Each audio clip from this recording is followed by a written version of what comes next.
Cinema పరిశ్రమపై ఉన్న శ్రద్ధతోనే June 8న ముంబైలోని దాదర్కు వచ్చారని చెప్తోంది పూర్ణిమ సాయి. ప్రస్తుతం పూర్ణిమ సాయికి కౌన్సిలింగ్ నిర్వహిస్తున్నారు. పూర్తి వివరాలు మా ప్రతినిధి విజయ్ అందిస్తారు. విజయ్,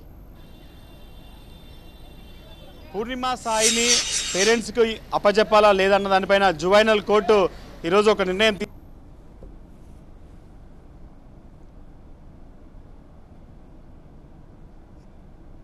తల్లిదండ్రులకు అప్పచెప్పాలని చెప్పి జువైనల్ కోర్టు నిర్ణయం తీసుకుంది.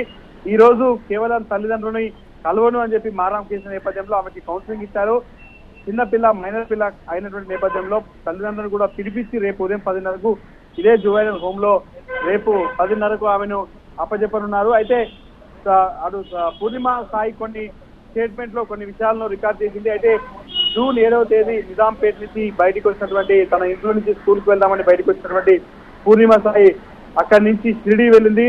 షిరిడీలో సాయిబాబా దర్శనం చేసుకున్న తర్వాత ఇమీడియట్ గా అక్కడి నుంచి ముంబైకి వచ్చింది. ముంబై రైల్వే స్టేషన్ లో అర్ధరాత్రి దాటిన తర్వాత దిగి తిరుగుతున్న సమయంలో స్వయంగా తనంతట తానే ఈ యొక్క ఆర్ఫాన్స్ ఎక్కడ ఉంటాయనే అడ్రస్ కనుక్కొని ఈ జువైనల్ హోమ్ కి వచ్చింది. ఇక్కడికి వచ్చిన తర్వాత 12 సంవత్సరాల ఎక్కువ ఉన్న వాళ్ళు తీసుకోమని చెప్పి వీళ్ళు రిజెక్ట్ చేసినప్పటికీ కూడా తనకు తల్లిదండ్రులు లేరు, తల్లిదండ్రులు చనిపోయారు. హైదరాబాద్ లో ఒక ఆశ్రమంలో తనకి ఇబ్బంది అయింది, అందుకోసమే తాను ఇక్కడికి వచ్చానంటూ కూడా ఆమె చెప్పుకొని ఇక్కడ జాయిన్ అయింది. ఆ తర్వాత నెల రోజులు సవ్యంగా గడిచింది. ఆ తర్వాత ఒకసారిగా హైదరాబాద్ కు సంబంధించిన మరొక అమ్మాయి ఇక్కడ పరిచయం అవ్వడం, ఆమెకు అసలు విషయం చెప్పడంతో ఈ వ్యవహారంతో బయటపడింది. అయితే దీంట్లో ఆమె ఎందుకు ముంబైకి రావాలనుకున్న మాత్రం పోలీసులకు అస్పష్టమైన సమాధానం చెప్తుంది.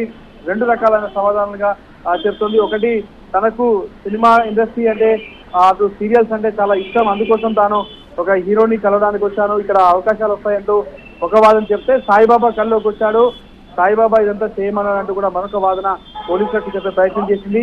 ఆమె స్టేట్మెంట్ రికార్డ్ చేశారు. హైదరాబాద్ తీసుకెళ్లాక పూర్తి స్థాయిలో విచారించి ఆమెకు సంబంధించిన డీటెయిల్స్ అన్ని కూడా సేకరించి అసలు తల్లిదండ్రులకు అప్పచెప్తాం.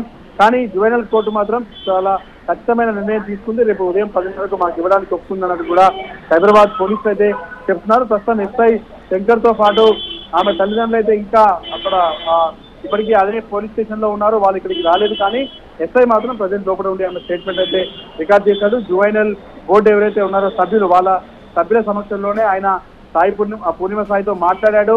అసలు ఏం జరిగింది, ఎందుకు రావాల్సి వచ్చింది, వివరాలన్నీ కూడా అడిగి తెలుసుకున్నాడు. దాంట్లో భాగంగానే షిరిడీ వెళ్ళాను, షిరిడీ నుంచి ముంబైకి వచ్చాను, ముంబై నుంచి తానే వెతుక్కుంటూ ఈ ఆర్ఫాన్ ఈ యొక్క స్వచ్ఛంద సంస్థ అనుకోండి దీనికి వచ్చాను, వీళ్ళు ఇక్కడ తీసుకోకపోతే తనకు తల్లిదండ్రులు ఎవరు లేరని చెప్పి అబద్ధం చెప్పి ఇక్కడ జాయిన్ అయినట్టు కూడా పోలీసులకు ముందు ఒప్పుకుంది. అయితే ఇన్ని చెప్పినప్పటికీ కూడా ఆమె ఎట్టి పరిస్థితుల్లో తల్లిదండ్రుల దగ్గరికి పోవడానికి మాత్రం నిరాకరిస్తుంది. అయినప్పటికీ కూడా మైనర్ కావడంతో పోలీసులు కౌన్సిలింగ్ చేసి ఆమెకు తల్లిదండ్రులకు అప్పచెప్పడానికి నిర్ణయిస్తున్నారు. రేపు 10:30కి ఈ పూర్ణిమ సాయిని తల్లిదండ్రులకు అప్పచెప్పనున్నారు. రైట్ విజయ్, మొత్తానికి పూర్ణిమ సాయిని తల్లిదండ్రులకు అప్పచెప్పేందుకు జువైనల్ కోర్టు నిర్ణయం తీసుకుంది. రేపు ఉదయం 10 గంటలకు తల్లిదండ్రులకు అప్పచెప్పనున్నారు హోం అధికారులు.